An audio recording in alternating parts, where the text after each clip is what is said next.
Hi everyone. I recently attended Crestron's Modern Work Summit for the first time, and it was really interesting, a lot different than I expected, so I wanted to talk to you about it. Now, I'd honestly love to just get right into the sessions because I had some big takeaways.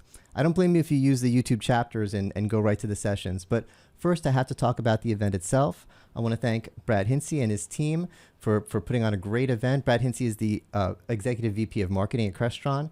It was a great day, and at the end of the day, they took us out to this beautiful lake where they had food and music and games and fire dancers. And I had to wait to the end of the day for fire dancers. You have to wait for the end of the video for fire dancers. That's just how fire dancers work. But Brad was great, and Brad was actually here at Let's Do Video before the event to talk about why they put on the event and his thoughts about trends in the industry. We had a really great conversation. I'll put the link in the description in the description below. Please watch it. And let's go on to the event itself. Now, in some ways, it was a typical corporate event. They had partner sponsors. In the hallway, there were booths. You could talk to Sony and Sennheiser and Shure about how they're working with Crestron. They had keynotes and they had sessions. But there's something different about this event. If you notice above Modern Work Summit, it says Crestron Masters.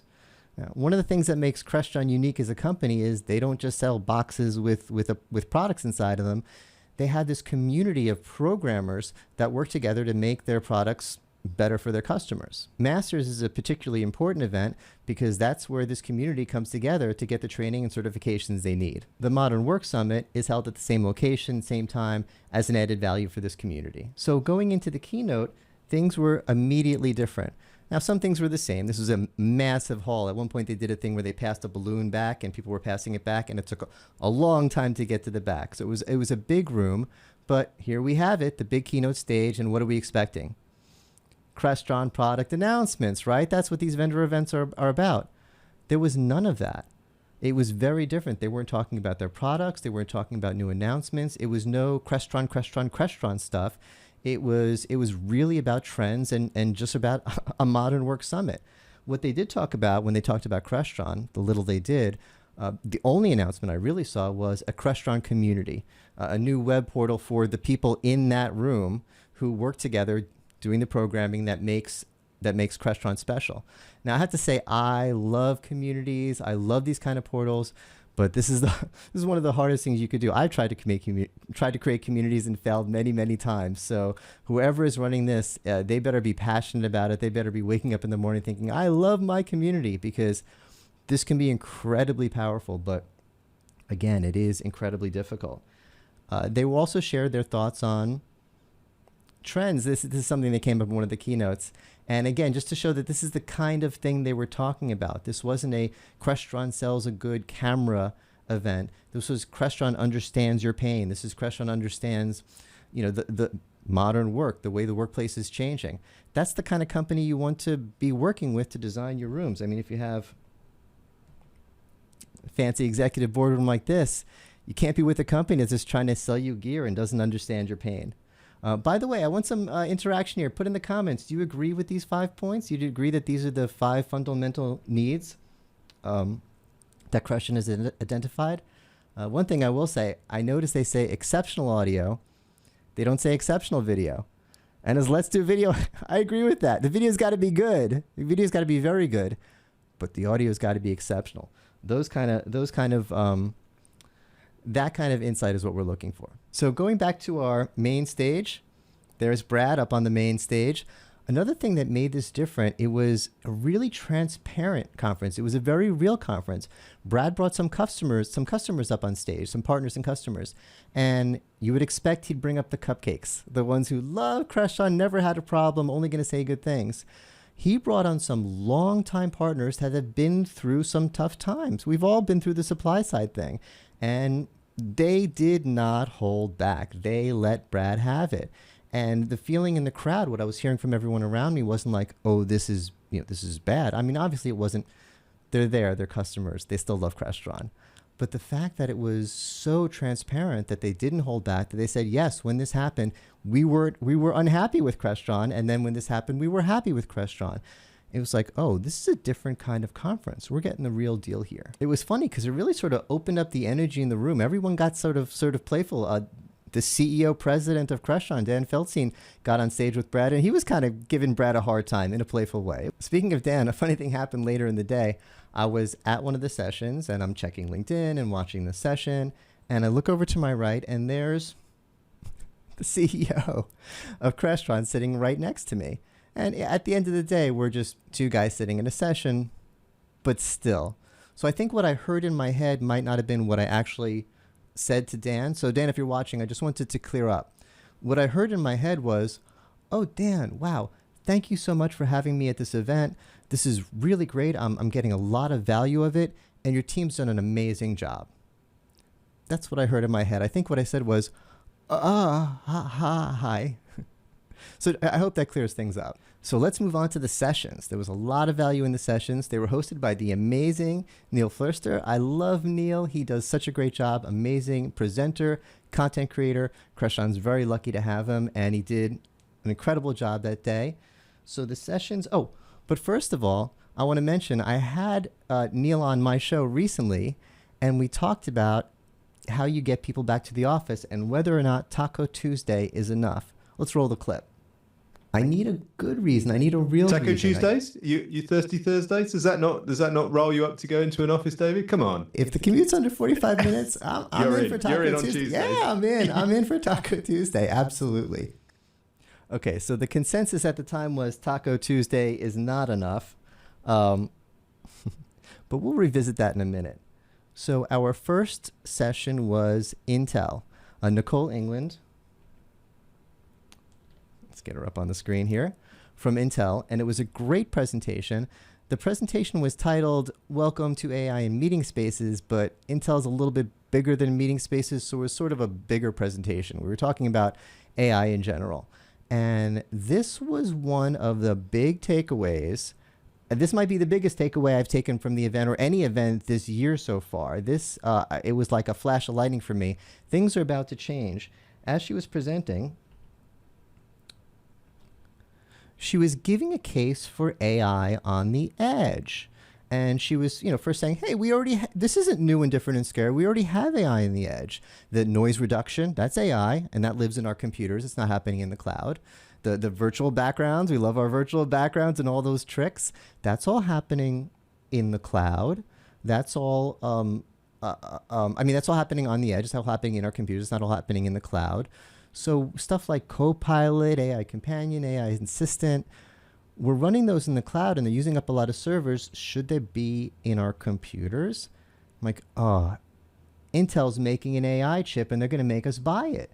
We're going to have GeForce, NVIDIA AI cards installed in our computers. Back when I built my first computer, I had one brain, the CPU, Central Processing Unit. That was a brain, everything else connected to it. And then they convinced us, you can't do graphics over the internet. There's too much data. You have to do graphics on the edge. You need two brains in your computer, CPU and GPU. And now they're going to make us have an AI PU. So we're going to have bigger boxes for our computers, more fans, and another card, three brains in our computers. This is going to affect everything. And I can't believe I didn't realize it till now. I think they're trying to soft launch us into it, but it's happening. All of our computers are going to change next year. Okay, on to our next presenter, Andy Ellis. All right, stop what you're doing pause this video right now and Google this gentleman. I really, really enjoyed his presentations. He's got one of those crazy resumes. He's worked on so many cool projects. He has so many cool stories, and he's a very interactive presenter, so I enjoyed it. He turned the audience into a neural network. He made us all nodes in a neural network and had stuff processing through us. You have to see it to understand it, but we were definitely part of the presentation. It was very, very enjoyable. And there was a lot of insight there, and it was a lot related to AI. We've been talking about AI a lot. You'd think I'd be bored of AI presentations, but this was good. He was really getting at real ways it's going to help us in the meeting room. And it's funny because he's not from our little UC our little UC world, so he didn't use the same language that we use. We didn't talk about he didn't say meeting equity, but he was talking about meeting equity, those kinds of things. It was great to have that perspective. This slide was great. There's no perfect temperature. Some people run hot, some people run cold. AI is going to be able to figure that out because they're going to figure out who's trying to sit by the air vents and who's trying to sit by the sun. And they're going to, when we're scheduling us for hybrid work, it'll schedule you at a time when the desk that is the temperature you like is available. Those sorts of problems, those are real problems. Those are going to be solved. I thought that was pretty cool. This was interesting. I already mentioned this. He didn't use the word meeting equity, but he's very aware of meeting equity. He seemed frustrated for real. He was not putting on an act when he talked about what happens to him. He's at the office. He's scheduled for a meeting. He walks into the meeting room, and we all know what happens. He's the only one in the meeting room. Everyone else is on Zoom or WebEx or Teams. Everyone else looks like a newscaster, and he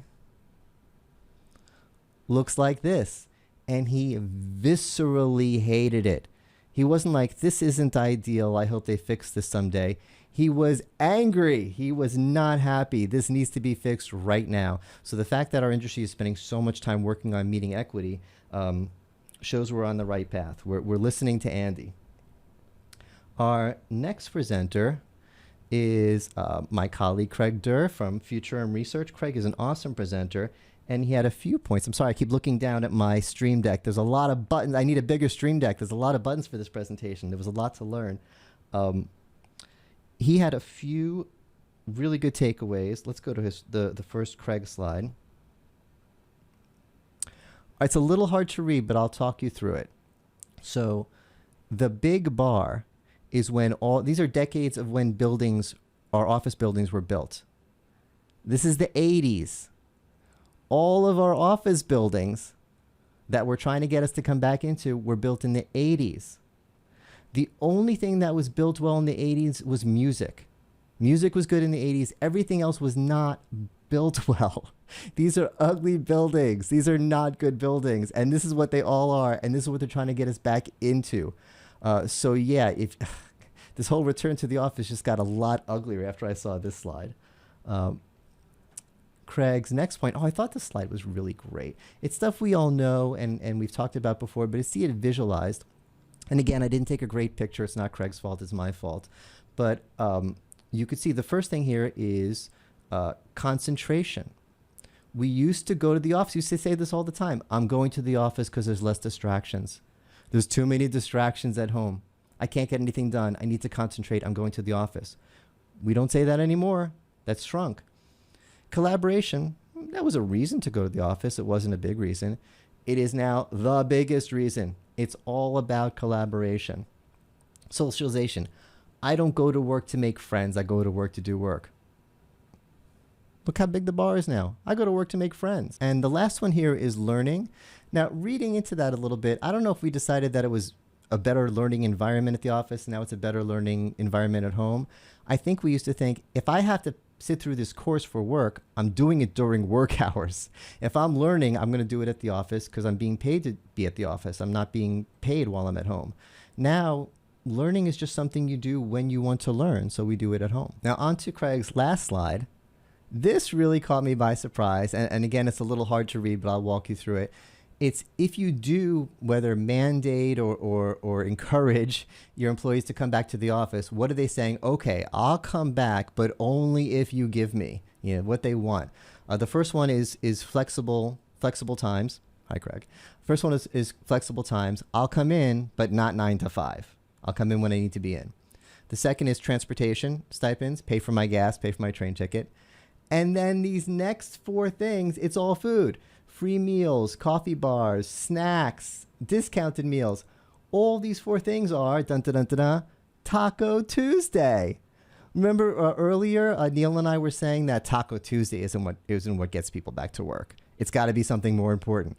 It is Taco Tuesday that gets people back to work, or at least that's a part of it. And yes, some of us are food motivated, but I also think maybe that's the cool people show up on Taco Tuesday. I'm going to show up on Taco Tuesday. But I'm going to have to joke with Neil about this because we were saying it's nothing and it's a thing. On to our final speaker, Marin Corrigan from Microsoft. Now, I was really pleased by this presentation because my fellow analyst, Kevin Keeler, has been talking a lot about the confusion chasm with Copilot, which is we had a big understanding of the value. Oh, I could do all these wonderful things with Copilot. And then we understood there was a cost. And now there's this confusion of where's the ROI? It's nice that it could do meeting summaries. That looks cool. It's nice that it could rewrite my emails. That looks cool. but where am I getting my value? And Kevin calls that the confusion chasm. And Microsoft has responded, not just to Kevin, but to all of us. Their presentations, not just at Crestron, but everywhere I've been seeing Microsoft, they're not just talking about here's all the cool things Copilot can do. They're saying here's actual stats from our users of ROI, productivity ROI. This is how they're getting their $30 a month worth. This is how they're saving money. And this is just one of many slides, but it gives you the idea. They have the proof. So that's it for the sessions, but I want to give a shout out to Save at saveav.org. They're a great organization, and it's really cool that Crestron gave them so much love. They didn't just have a booth there. One of the presenters at the keynote spent a lot of time talking about Save and what they do. Sustainability in AV, there's a lot of sustainability goals. One big thing they do is they're working on our electronic waste. We have a lot of laptops and cameras and stuff, and they have kind of toxic materials with them, and sometimes they wind up in places that can hurt people, and we're trying to get them to better places. So thank you, saveav.org, for being yourselves, for being saveav.org, and thank you, Crestron, for giving them so much love and attention. Okay, so that wraps up our Crestron Modern Work Summit. I think I owe you a fire dancer. This was him. They had a lot of cool stuff at the event after the show. Hey, we've been there all day. It was nice to be able to socialize. I had some great times talking to my fellow analysts like Craig Durr, and a little entertainment, a little food. Thank you again, Dan and the whole Crestron team. It was a great event, and I'm looking forward to next year. Take care, everyone.